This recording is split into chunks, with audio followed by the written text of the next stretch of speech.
What if the Civil War really wasn't about slavery? Well, that's the lie that's at the heart of the lost cause ideology. So, after the Confederacy's defeat in 1865, the South faced not just physical ruin, but a profound crisis of identity. The Civil War had claimed over 600,000 lives, ended slavery, and exposed the moral and the economic foundations of the Southern slaveholding aristocracy. But from the ashes of defeat, a powerful narrative begins to take root.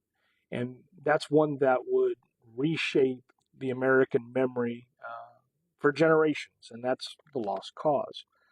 And where does it come from? Well, the lost cause is coined in part by Edward A. Pollard's 1866 book, The Lost Cause. It was the ideology that sought to reframe the Confederacy's motives and its legacy. And the war, it claimed, wasn't about slavery at all. Instead, it was just about states' rights, Southern honor, and resistance to Northern aggression, right? And Confederate leaders like Robert E. Lee were cast as noble, reluctant warriors. The enslaved, according to this revisionist tale, were portrayed as happy and loyal. The reality of slavery's brutality it was quietly buried beneath layers of nostalgia and myth. And this movement wasn't fringe; it was institutionalized.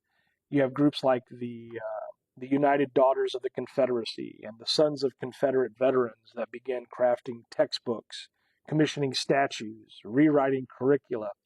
They erected monuments, not during or immediately after the war, but decades later, especially during Jim Crow and the Civil Rights Movement, moments when the power of the narrative could suppress progress. By controlling the story, they controlled the memory. They lobbied to rename the Civil War as the War Between the States. They pressured publishers to downplay slavery's role or erase it altogether. And children in the North and the South grew up reading these distortions, while Confederate flags and monuments appeared as symbols of heritage, not hate. And the myth served a purpose to justify racial segregation, white supremacy, and the South's resistance to Reconstruction and civil rights. And it was highly effective. Even presidents, Supreme Court justices, and educators adopted these lost cause tropes. Hollywood played along too. Gone with the Wind painted plantation life as elegant and humane, and the Confederates were victims. Meanwhile, the real victims, enslaved people, remain marginalized in the nation's collective memory. But history doesn't forget, even if it's distorted. So you have historians like Eric Foner and institutions like the Equal Justice Initiative that have worked tirelessly to expose the fallacies behind the lost cause.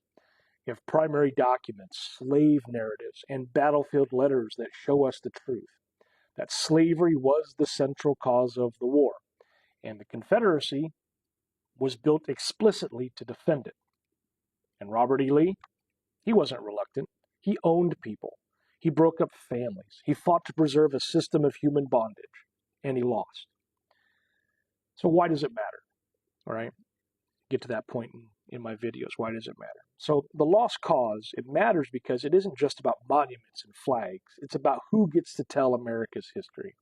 When myths replace facts, the consequences are real. You have distorted textbooks, sanitized history lessons, and generations who misunderstood the Civil War's true cause.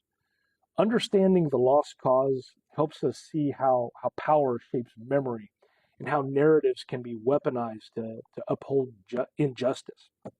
So it reminds us that history is not just about what happened, but about who gets to say what happened and why. The lost cause wasn't just a lie, it was a campaign, a deliberate rewriting of history to justify oppression. And if we don't confront it, we risk repeating it. If you learned something new today, if you increased your depth of knowledge, that's why I do this. So if you wouldn't mind leaving a like, a comment, a follow, a share, a question, for more things that you should know by being alive. Thanks for watching.